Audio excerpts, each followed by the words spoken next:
Greg's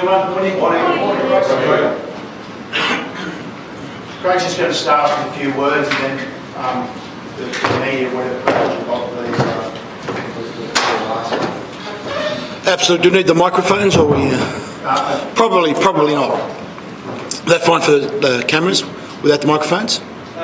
If you have 30 seconds, I'd love to put a microphone up, if that's all right. Yeah, sure. No, no worries.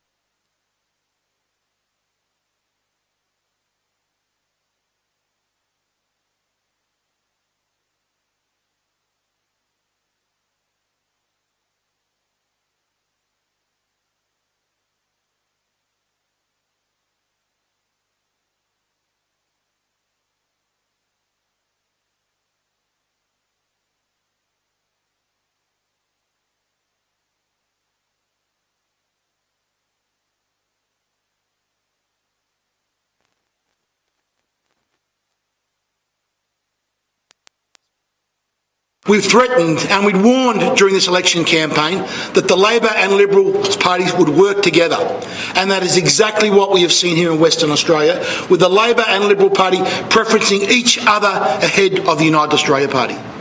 So what that makes is that the party that I am leader of, the United Australia Party, is the true opposition in this state. We're opposing Mr McGowan and his policies here.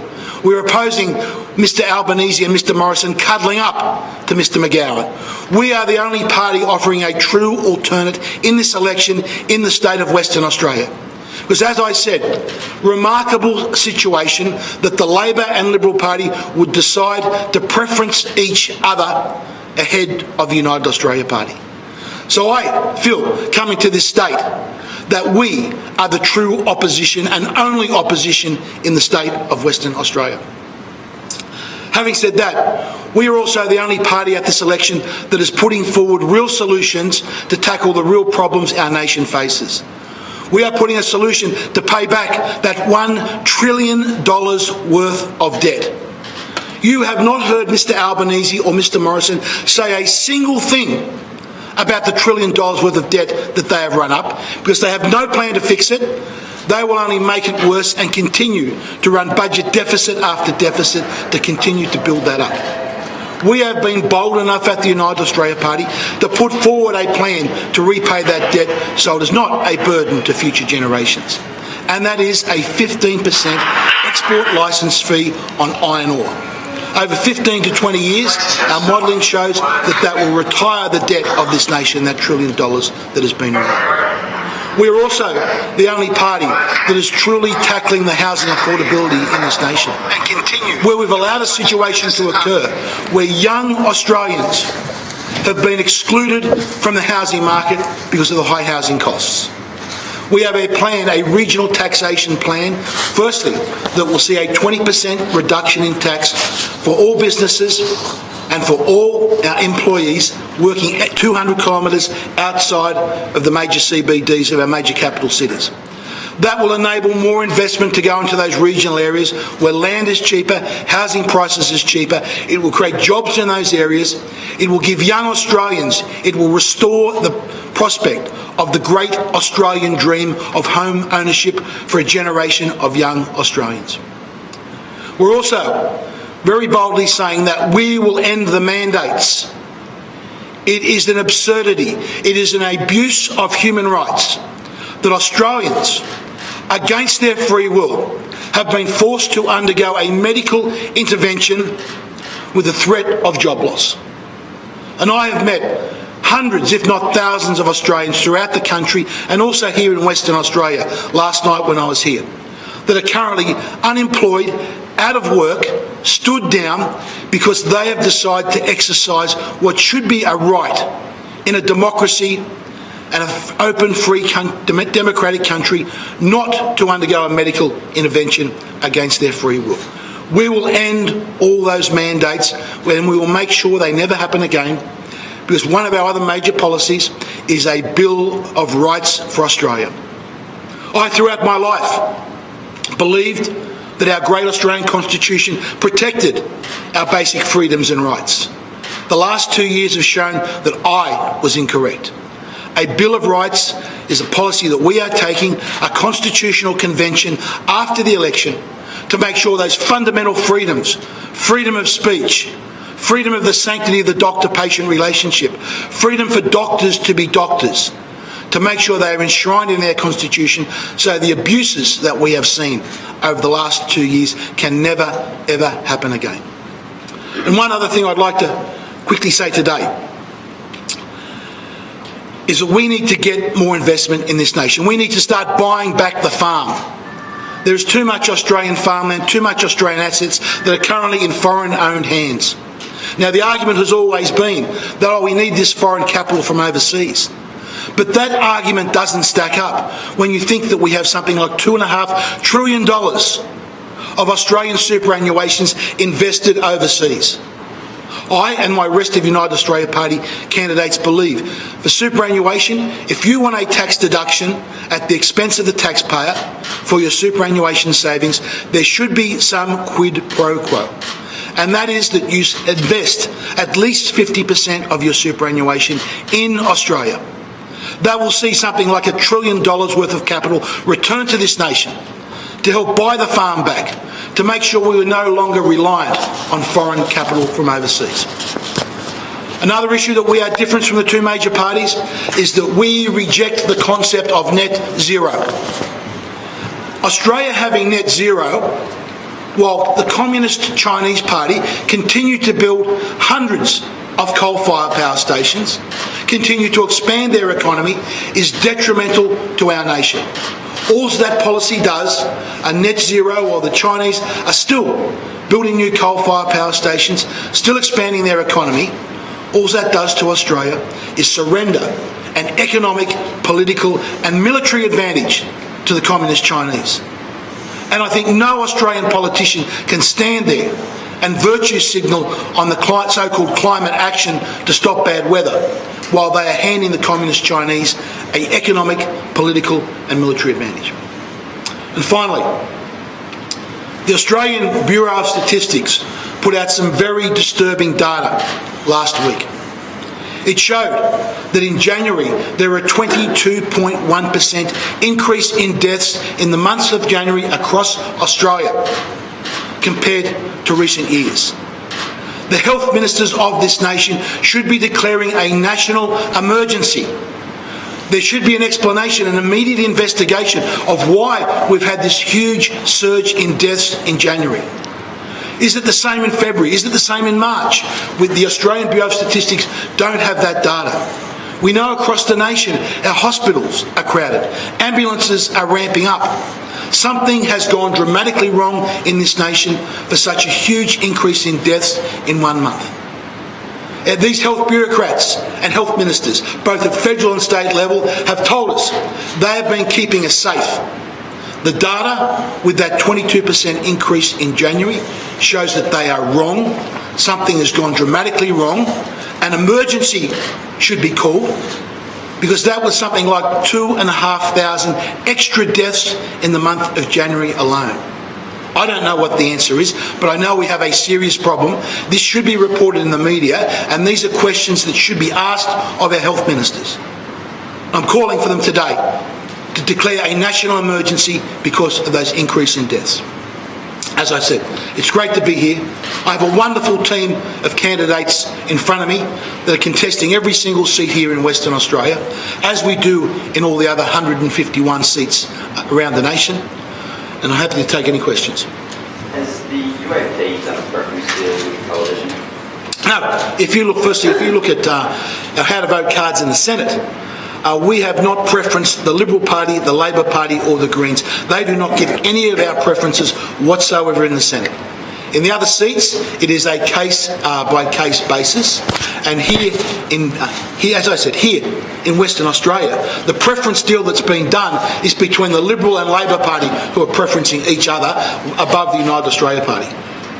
Then how come in 30 of the 34 marginal seats across the country has the UAP preferenced the coalition ahead of Labor? We've done it on a case-by-case basis. We've looked at the comments of the candidates in each of those seats. We've looked at them to whether they've been favourable and made comments publicly about the policies of the United Australia Party, especially on the mandates. Now, I know there are many of my coalition colleagues that have done on those, and I've said that they deserve our preferences. But the real preference deal that has been done here is the Liberal and Labor Party preferencing each other. Surely myself, as a former member of the Liberal Party, someone that actually voted the majority of the time, not all the time, there is many times when I was sitting as an independent and both as United Australia Party that I crossed the floor, or across the floor as you would say if I was a Liberal member, and voted with the Labor Party and had the Labor Party voting with me. There are several times that I did that. But to think that the Liberal Party here in Western Australia think they would be better off with a Labor Party member than the United Australia Party member shows the deal that they have done, and shows why, if people in this state want true opposition, if they want someone to take up the opposition to Mr McGowan, they need to vote for the United Australia Party in both the House of Representatives and the Senate. How did you manage to get the coalition to place the UAP on their Senate preference tickets in the six? In every state except Western Australia? Doesn't that suggest that's evidence of a preference? Well, if we had preferenced the Liberals back in the Senate, you may have an argument. But we have not preferenced the Liberals in the Senate. We have not preferenced the... them back in the House of Representatives in these marginal seats, as I said, that was done on a case-by-case basis, based upon those candidates in each of those seats. So we have been very clear. If you could show that there was a deal in the Senate, now that is a big hit to those major parties in the Senate, where they're struggling for that fighting for that fifth and sixth seat, that we have not preferenced. We have excluded them from any preference whatsoever. In the House of Representatives, you can't do that. You have to effectively put one major party ahead of the other. In the Senate, where you can actually make a decision to not preference any of the major parties, that is what we have done. We have not preferenced the Labor Party, the Liberal Party, nor the Greens. Just back to that question, how did you manage to convince the coalition to place UAP on their Senate tickets everywhere outside of Western Australia? Well, the question is, why haven't they done it in Western Australia? Because I think if they look at my voting record in the House of Representatives, and if they look at what I stand for, the traditional values of the Liberal Party that have been abandoned, that what they say on the Liberal Party's website, we believe in freedom for all Australians, the inalienable rights, small government getting out of your hair. That is what I stand for. I clearly stand for as leader of this party. So I am very surprised and shocked that here in Western Australia, that the Liberal Party would decide that they would rather have a Labor member going to Canberra to represent them than any of our great candidates here in the United Australia Party. Mr Kelly, there's been a lot of talk in this campaign around the unemployment rates, yes, and that it is amongst the lowest in the world. How do you think, or what do you feel, do you think the government's being fair to Australians talking about the low unemployment rates when they're using criteria set by the International Labour Organisation 1966, where in the preceding week of the survey, 1 hour's employment, yep, and you know where this question is going. How do you feel about that? Do you think that it's a true reflection of the state of, or the consistency of the unemployment? Firstly, it's an excellent question. I'm very surprised when Mr Albanese was asked that question about the unemployment rate and he didn't know what it was, that he didn't talk about how the measure that we have is currently inadequate.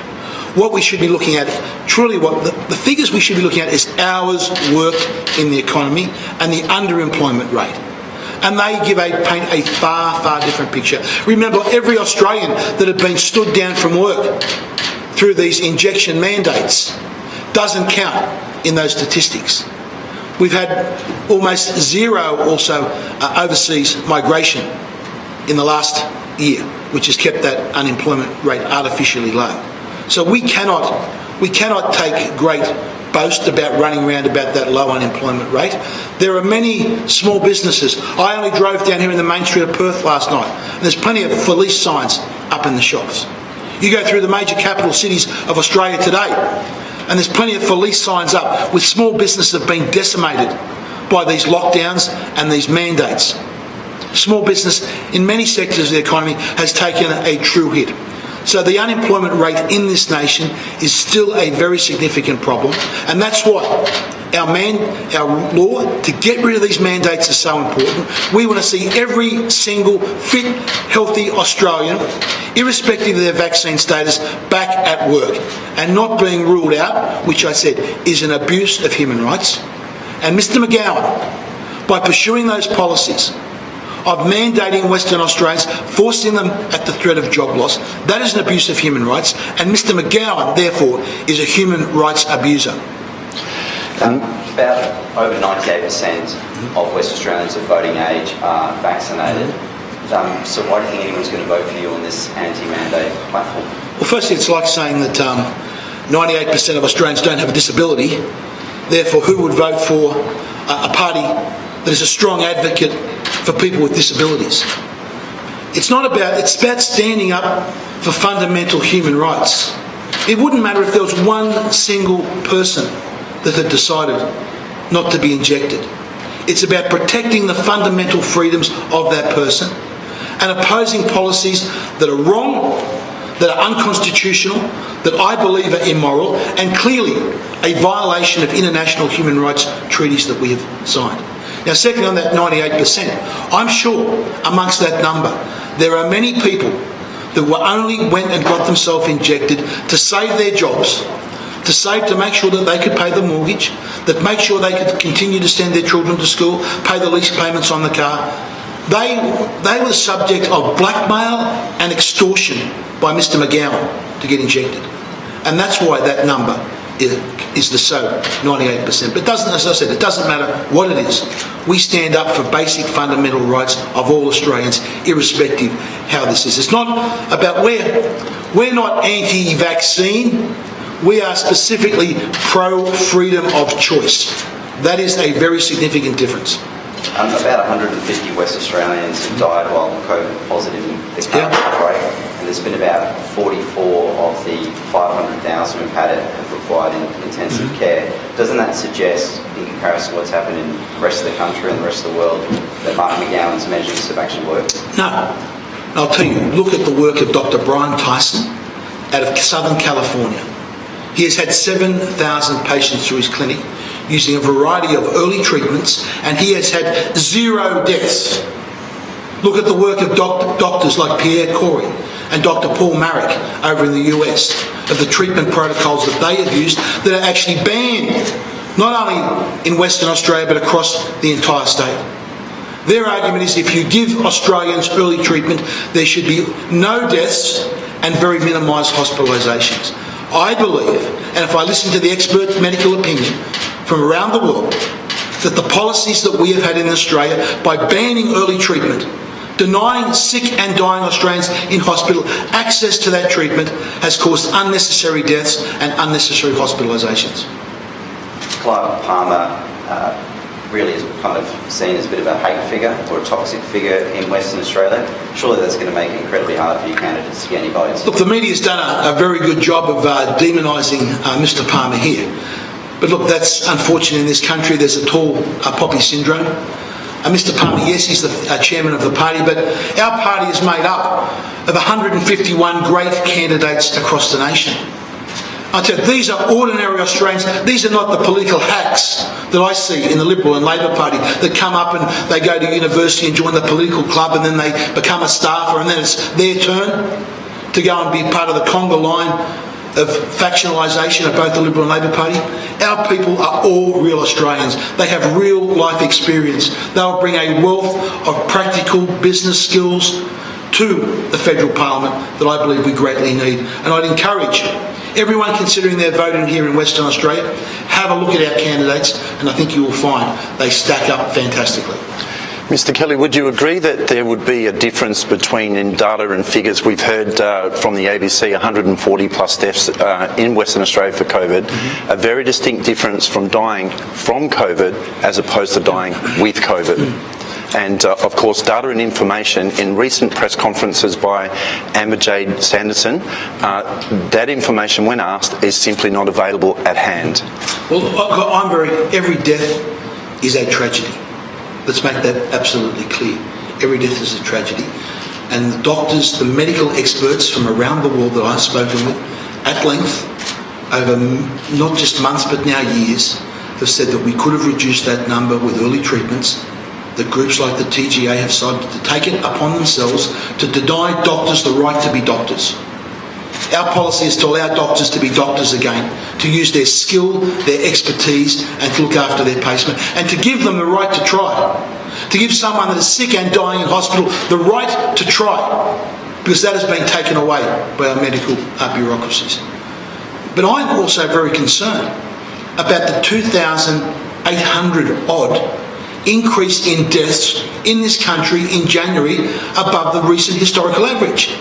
Something has gone very wrong. Why have we got 2,800 extra people that have died in January compared to previous years? This is a national emergency. The health ministers of this country should be before the microphones of the press today declaring a national emergency because of this latest Australian Bureau of Statistics data and saying we cannot explain why there is 2,800 extra deaths. Yes, 400 of them were with people with COVID. So there's still something like 2,400 unexplained about why we've had this significant increase. I don't know what it is, but I do know that we need an urgent inquiry. Firstly, we need to admit that there is an emergency. Then we need an urgent inquiry to find out what is the cause so we can take action on it. Clive Palmer, obviously you've put a lot of time and money into trying to get the border to reopen 2 years ago. It is now open, including to the unvaccinated. Do you know if he's been to WA? Is he coming to WA? He hasn't yet, but I'm sure he's looking forward to it. We've got a campaign we're running around the nation. I know he's in Queensland today. I know he's in New South Wales tomorrow. The minute that I heard that those borders were open, we planned this trip.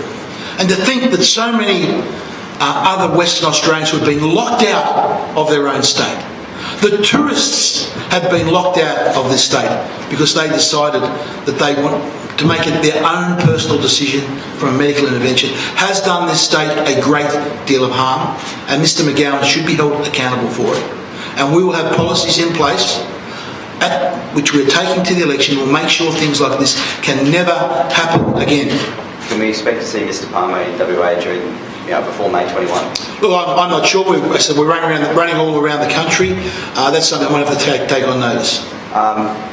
Labor's obviously trying to exploit any connections between the UAP and the coalition. At their launch on Sunday, Mark McGowan said a preference deal between those two parties was an insult to every West Australian. Your reaction to that? He's done a preference deal with the Liberal Party. The Liberal Party have done a preference deal with them. That is the insult to people of Western Australia. Truly, that is an insult to think that the Liberal Party and the Labor Party in this state have got together and are holding hands and have preferenced each other. That is the outrage for Western Australian people. You need, in a functioning democracy, you need an opposition. That's how our Westminster parliamentary system is based. To have the Liberal and Labor Party holding hands, preferencing each other, is the true disgrace in this state. And I hope every Western Australian is aware of what the two Liberal and Labor parties have done and joined hands. And will understand that we in the United Australia Party are the true opposition in this state. And I hope we can get many, many votes for the United Australia Party so we can not only take it up to both Mr Morrison or Mr Albanese in Canberra, but also stand up for Western Australians against what Mr McGowan is doing. Thanks, guys. We all good? Thanks so much. Thanks for coming. And thank you to our wonderful, wonderful candidates. Thank you for putting up your hand and fighting the good fight. And I wish you all the best in the coming 2 weeks. Thank you.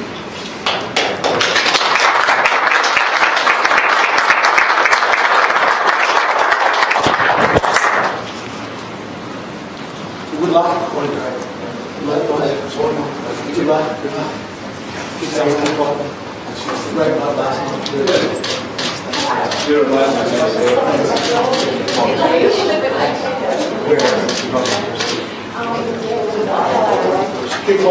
Good luck. Good luck. Everyone come in. Yeah, absolutely. This is the spot. like at school sort of thing. That's what it is. Yeah, that's one too. How's that? Nice and tight? Well, let's do a final photo and then we do guys our thumbs up. Oh, okay, yes, please. Jump in. Jump in.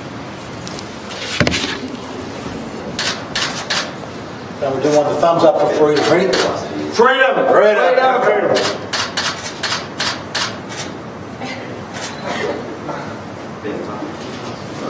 We'll wait for